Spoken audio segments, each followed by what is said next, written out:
In the heart of Kisinyi, one of Kampala's most crowded suburbs, stood Madame Zulaika's famous hair salon.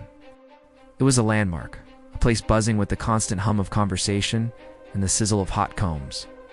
From the outside, it was a picture of success. Madame Zulaika, a tall, imposing woman in her late 40s, moved through her domain like a queen. She projected an image of a kind mentor, a community pillar dedicated to training the next generation of stylists.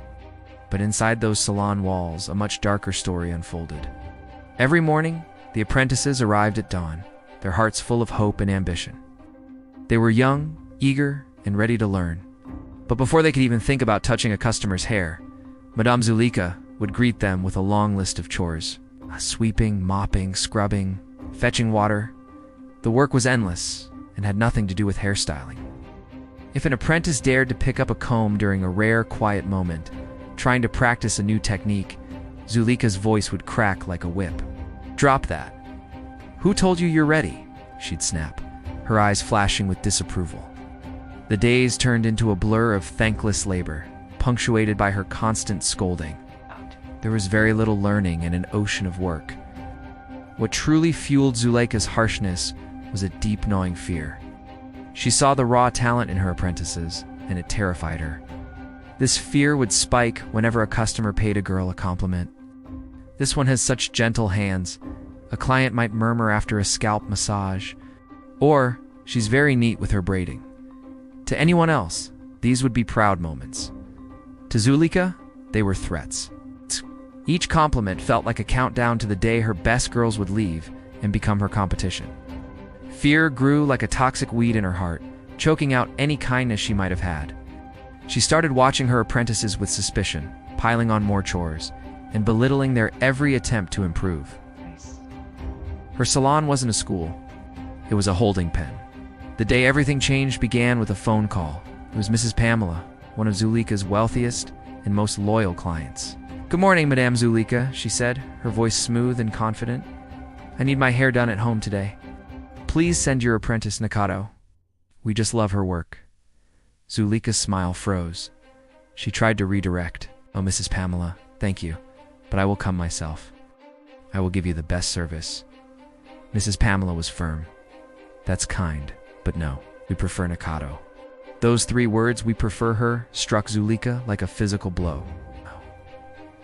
It was the confirmation of her deepest insecurity. Someone else was better. Someone she had trained was now more desirable than her. That night, sleep offered no escape. Zulaika tossed and turned, the words replaying in her mind. Her fear had blossomed into full-blown panic. Overwhelmed and desperate, she went to her landlady, an older woman known for her worldly wisdom and discreet advice. Sobbing, Zulaika poured out her heart, complaining about ungrateful apprentices and the threat of losing her business. The landlady listened patiently, her face unreadable. When Zulaika finished, she simply said, "Go home, rest.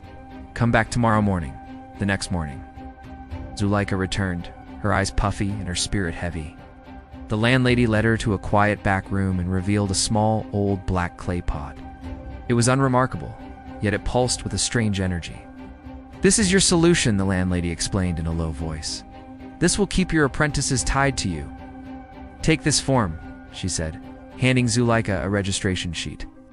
"Have every new girl write her full name on it, then place the list inside the pot.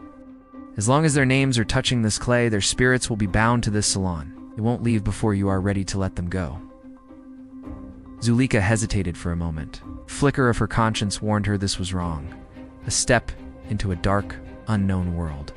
But her fear was stronger. It screamed louder than her conscience. She took the pot.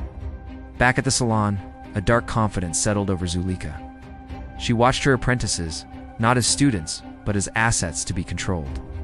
When a new girl, full of dreams, filled out the registration form, Zulaika knew that with every stroke of the pen, the girl was unwittingly dropping her destiny into the black pot hidden in the back of her wardrobe. With her secret weapon in place, Zulaika became bolder. Chores increased. Practice was forbidden entirely, and her insults grew sharper. The apprentices complained amongst themselves. They talked about leaving, about finding better opportunities.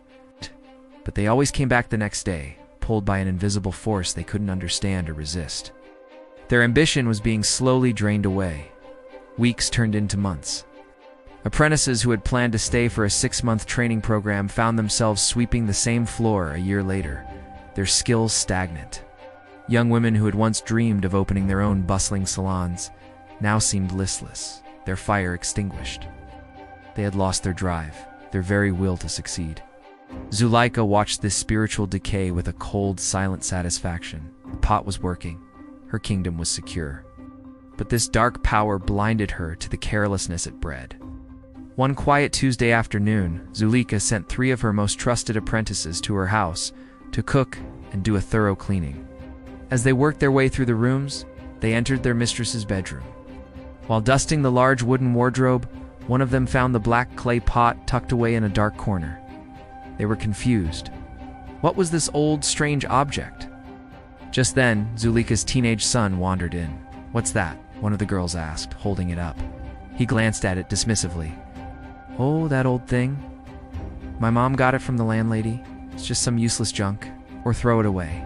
At first, nothing happened. The world didn't shake. Sky didn't change color. But slowly, subtly, a fog began to lift from the apprentices' minds. It was like waking from a long, dull dream. They started to remember their ambitions. They remembered the fire they once had. The next morning, when they walked into the salon, their eyes were different. They were alert, clear, and focused. The spell was broken. Zulaika noticed the change immediately. The dull obedience was gone, replaced by a quiet defiance. A sharp, choking fear clawed at her throat.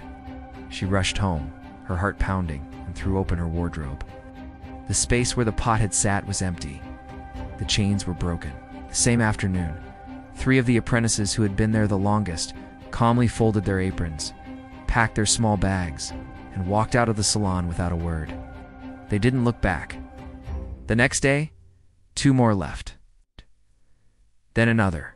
Within a week, the once chaotic, lively salon was eerily quiet, nearly empty. The few remaining customers noticed the absence of the talented young women and the tense, desperate energy radiating from Zulaika. The whispers started. Rumors of exploitation and witchcraft began to circulate through Kisini. Zulaika's carefully built reputation crumbled like dry earth. Desperate, she ran back to the landlady begging for help. "Please, another pot, another charm. I'll pay anything." But the landlady's face was like stone. She shook her head slowly. "There is nothing I can do. The charm is a thing of chance. It does not choose the same person twice." Within a month, Madame Zulaika's salon was an empty shell, a monument to her fear and greed. She was left all alone, surrounded by the silence of the business she had built and then destroyed, a queen of an empty kingdom, haunted by the choices that had finally turned against her.